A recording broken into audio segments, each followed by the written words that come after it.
भारतीय संस्कृति,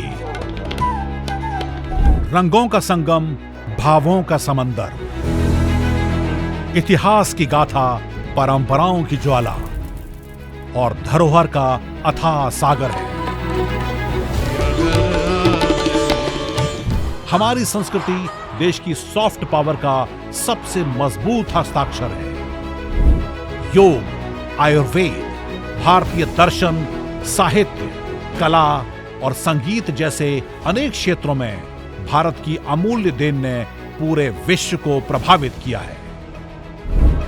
इंदिरा गांधी राष्ट्रीय कला केंद्र भारत की इस समृद्ध संस्कृति को दुनिया के सामने लाने का प्रयास कर रहा है।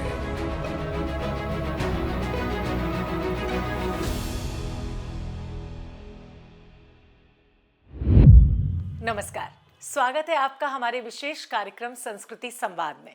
मैं हूं आपके साथ नमिता सचदेवा। इस अनूठे शो के जरिए हम आपको लेकर चलते हैं भारत की समृद्ध सांस्कृतिक धरोहर की रोचक यात्रा पर। भारत की विविधता से भरी हुई परंपराएं, कला और इतिहास इसकी विशिष्ट पहचान है।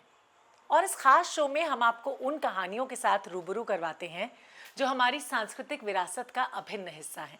तो चलिए शुरू करते हैं आज का सफर, लेकिन उससे पहले एक नजर डाल लेते हैं आज के एपिसोड की झलकियों पर। थाईलैंड के चौथे मेकांग गंगा धम यात्रा प्रतिनिधि मंडल ने इंदिरा गांधी राष्ट्रीय कला केंद्र का दौरा किया।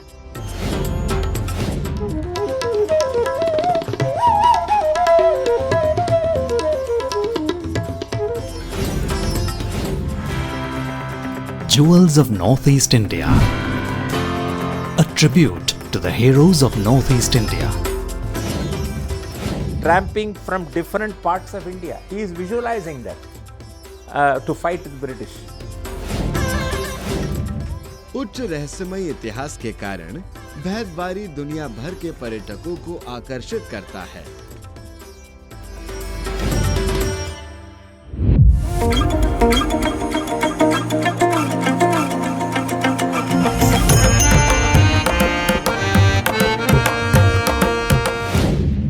झलकियों के बाद अब बारी है संस्कृति संवाद के पहले सेगमेंट यानी साप्ताहिक सुर्खियां की। आपको पता ही होगा कि इसमें हम आपको बताते हैं कि बीते हफ्ते कला और साहित्य के क्षेत्र में कौन कौन से महत्वपूर्ण कार्यक्रमों को आयोजित किया गया, जिनमें आईजीएनसीए की भी भागीदारी रही। तो आइए देखते हैं कि क्या है इस सप्ताह की सुर्खियां। थाईलैंड के चौथे मेकांग गंगा धम यात्रा प्रतिनिधि मंडल ने नई दिल्ली स्थित इंदिरा गांधी राष्ट्रीय कला केंद्र का दौरा किया। ये कार्यक्रम आईजीएनसीए, आईबीसी यानी अंतर्राष्ट्रीय बौद्ध परिसंघ और भारतीय सांस्कृतिक अध्ययन परिषद के सहयोग से आयोजित किया गया।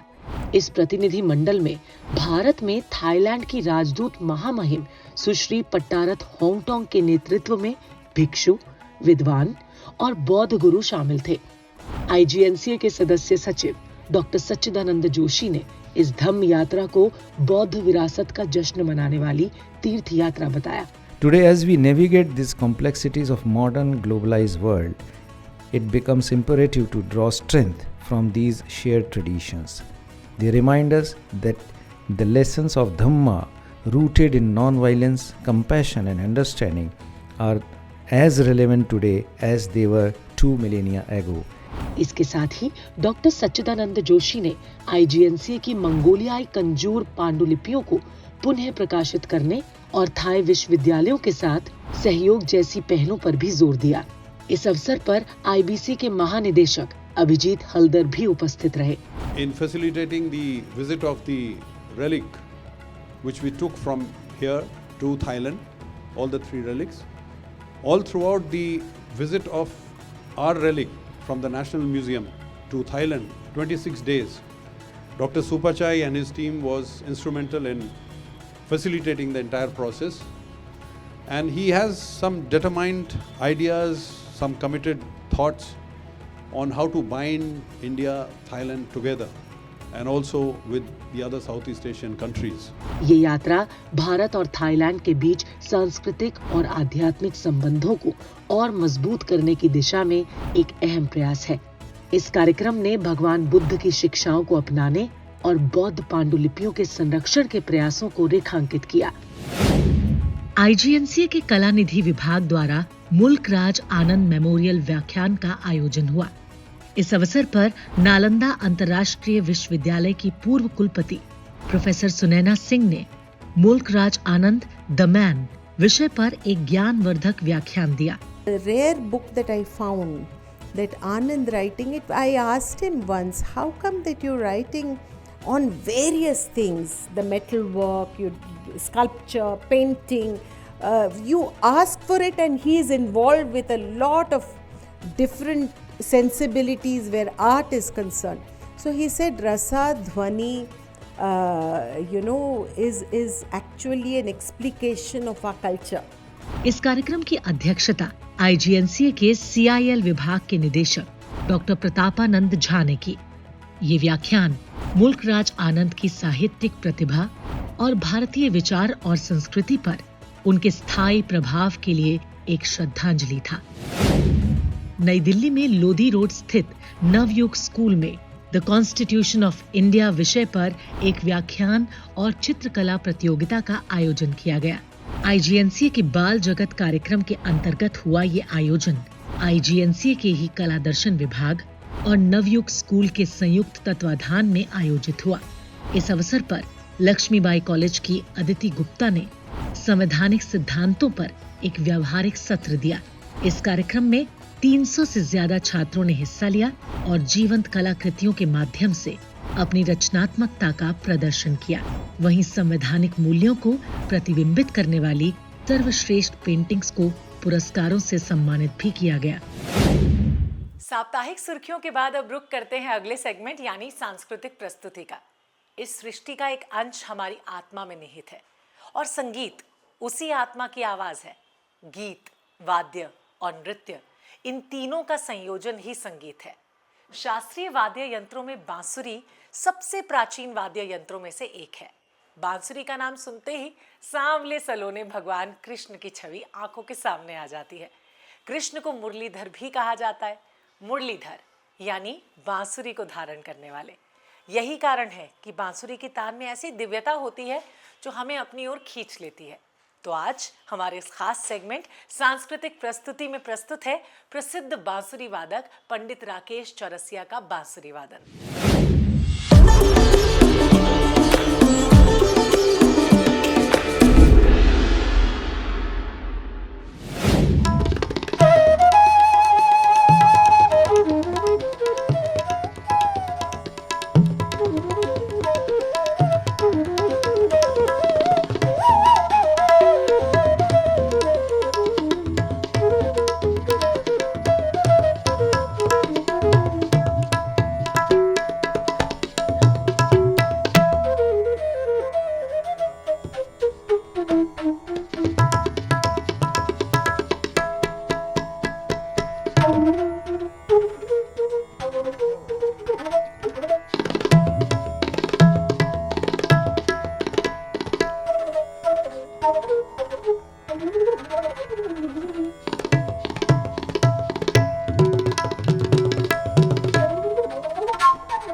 अभी आपने सुना पंडित राकेश चौरसिया को। उनकी बांसुरी से निकली स्वरल हरियों ने निश्चित ही आपके कानों में मिश्री घोल दी होगी। अब बात कर लेते हैं फिल्मों की। फिल्में हमें अलग अलग संस्कृतियों से परिचित करवाती हैं। भारत के उत्तर पूर्वी राज्य देश की मणि है। इन 8 राज्यों की अपनी विशेषताएं हैं। भारतीय संस्कृति को समृद्ध करने में इनका विशिष्ट योगदान है। हर राज्य में स्थानीय संस्कृति और प्रकृति की मनोरम छटा दिखाई देती है। आज सिने सर्कल सेगमेंट में हम आपको दिखा रहे हैं प्राकृतिक सुषमा के धनी इन्हीं खूबसूरत राज्यों पर आधारित film jewels of north east India के कुछ अंश।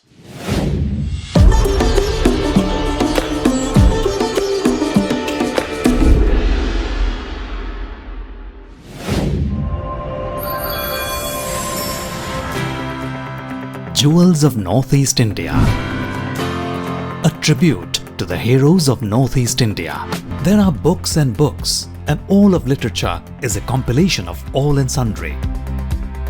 But books that serve the purpose to inform, educate, document, preserve, and illuminate are few and far between. This book, Jewels of the Northeast India, falls in that category. This book exemplifies the underlying initiative of Honorable Prime Minister Shri Narendra Modi ji, Ek Bharat, Shreshtha Bharat. Jewels of the Northeast researches and records the stellar achievements of some achievers from each of the 8 states of the Northeast. These inspiring tales of grit, determination and spunk are the hallmark of the rugged terrain that is Northeast. Be it sports, entrepreneurship, science or arts, there is hardly any area that has not been breached by these amazing people. For them, a normal lifestyle was never an option. Arunachal Jewels. The land of dawn-lit mountains, Arunachal Pradesh is an ethnically diverse state that has produced some outstanding achievers. Some worthy of mention are Anshu Jamsenpa, a world record holder mountaineer who is the first woman to have scaled Mount Everest 5 times. Assam Jewels. Birubala Rabha, a revolutionary social reformer fighting against the witch hunting practice. Manipur Jewel. Chirom Indira Devi, a prominent young woman entrepreneur, designer, exporter and a social worker. Meghalaya Jewels. Benedict Skemlang Hnyota, an acclaimed visual artist and folk musician who is reviving the local art form. Mizoram Jewels. Teteah Mar,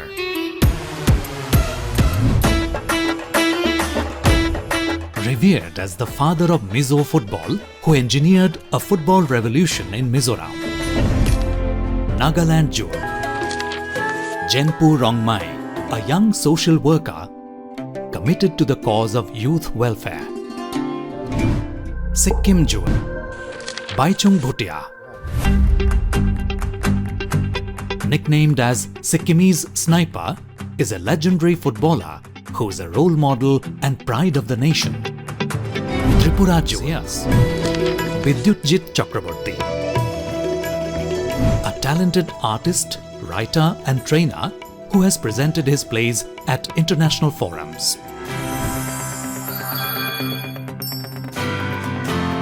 What took years and long hours to achieve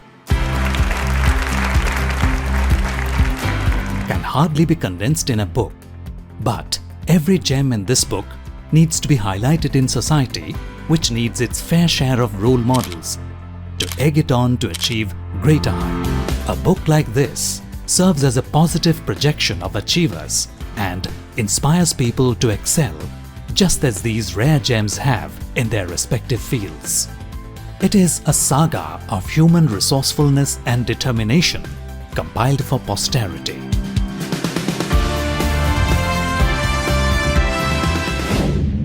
फिल्मों के बाद अब रुक करते हैं अपने अगले segment का। भारत में कई इतिहासकारों ने अपने शोध और लेखन के माध्यम से भारतीय संस्कृति और राष्ट्रवाद की नई दृष्टि प्रस्तुत की। विशेष साक्षात्कार सेगमेंट में आज हम आपको मिलवाएंगे भारतीय इतिहास और संस्कृति के एक ऐसे ही गहन अध्येता से जिन्होंने अपनी लेखनी से कई सामाजिक मुद्दों को उठाया। हम बात कर रहे हैं प्रसिद्ध इतिहासकार और नृत्य विशेषज्ञ प्रोफेसर टी.के. वेंकट सुब्रमण्यन की। टी.के. वेंकट सुब्रमण्यन की पहचान एक बहुमुखी इतिहासकार के रूप में होती है, जिन्होंने भारत के सांस्कृतिक इतिहास का गहन अध्ययन किया। साथ ही नृत्य कला में उनकी गहरी रुचि और ज्ञान उन्हें इतिहास और परंपराओं के बीच एक मजबूत सेतु के रूप में स्थापित करते हैं। तो आइए देखते हैं प्रोफेसर टी.के. वेंकट सुब्रमण्यन से हुई बातचीत के कुछ अंश।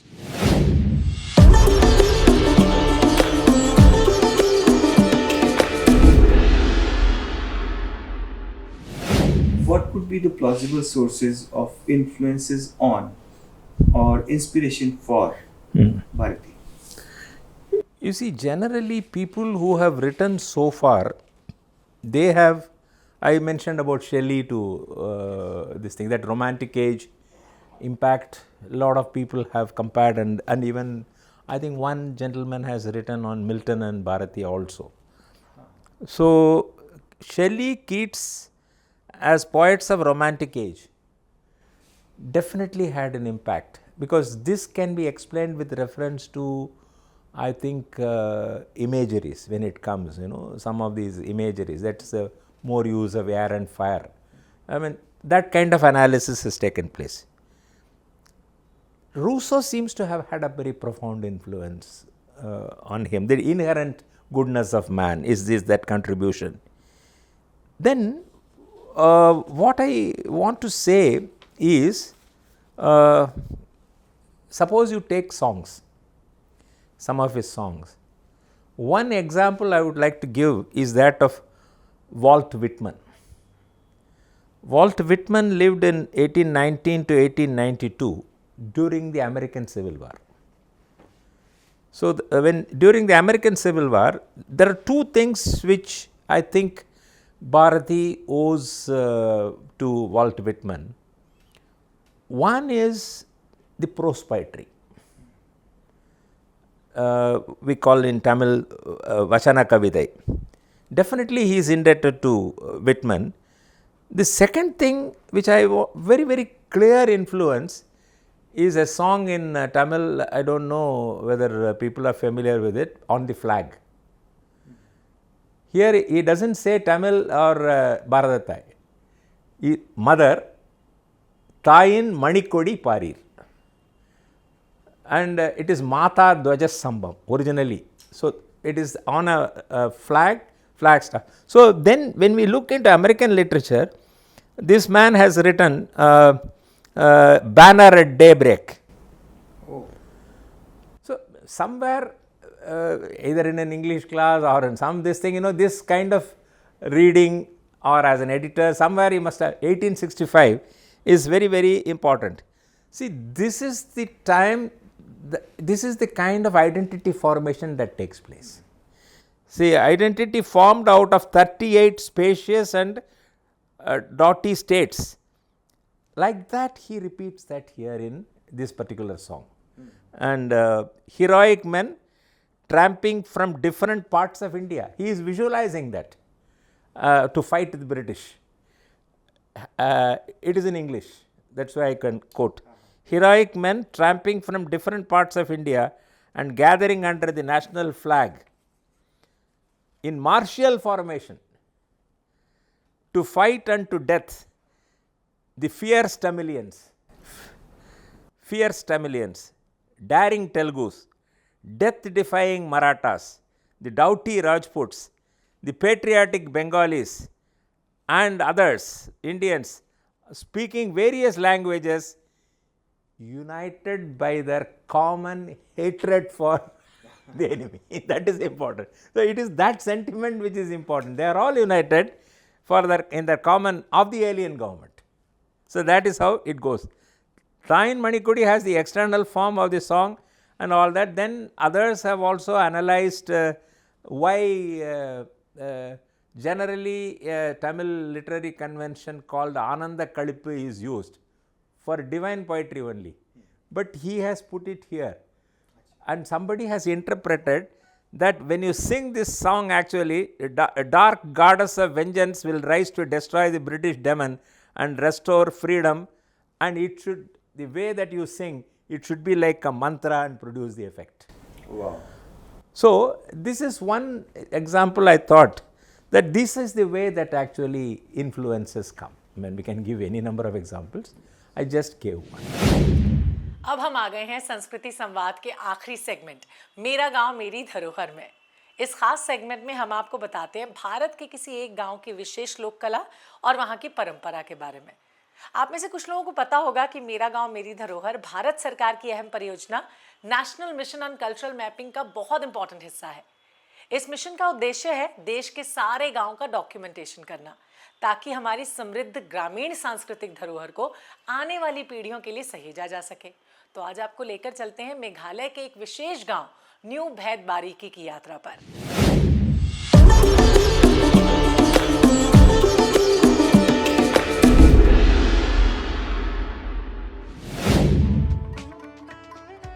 न्यू भैदबारी, पश्चिम गारो हिल्स, सिलसिला तहसील। न्यू भैदबारी गांव में करीब 190 घर हैं। गांव की कुल आबादी 1094 है। बच्चों की उचित शिक्षा के लिए गांव में एक सरकारी गर्ल्स सेकेंडरी स्कूल और सीनियर सेकेंडरी स्कूल न्यू भैदबारी उपलब्ध है। उच्च रहस्यमय इतिहास के कारण भैदबारी दुनिया भर के पर्यटकों को आकर्षित करता है, जिसने 1990 के दशक की शुरुआत में एक आर्कियोलॉजिकल डिपार्टमेंट द्वारा लोकप्रियता हासिल की थी। गांव में बिजली, पानी, गैस की आपूर्ति, इंटरनेट जैसी सभी बुनियादी सुविधाओं का अच्छी तरह से ध्यान रखा गया है। गांव के खेतों में बोई जाने वाली मुख्य फसलें एरी चावल और जूट है। इसके अलावा ग्रामीण तंबाकू के कारोबार, छोटी दुकान और दिहाड़ी मजदूरों के काम से भी जुड़े हैं। त्योहारों के दौरान चिकन बिरयानी, रोटी और मिश्रित सब्जी तैयार की जाती है। जली हुई ईंट से बना एक सुंदर मंदिर भी है, जो खोज के दौरान पता चला है। अष्टकोणीय मंदिर, जिसके 8 लघु के रूप में शिवलिंग और बौद्ध धर्म से जुड़े स्तूप देखने को मिलते हैं। इस गांव में एक पुराना काली मंदिर है, जहां हर साल दिवाली के दौरान दुर्गा पूजा और काली पूजा बहुत धूमधाम से मनाई जाती है। इस त्योहार में गांव के सब लोग भाग लेते हैं। गांव की महिलाएं पारंपरिक पोशाक जैसे साड़ी, सलवार, कमीज और कुर्ती पहनती हैं। गांव के पुरुष पारंपरिक पोशाक जैसे शर्ट, पैंट और लुंगी पहनते हैं। अब वक्त हो गया है आप सबसे विदा लेने का।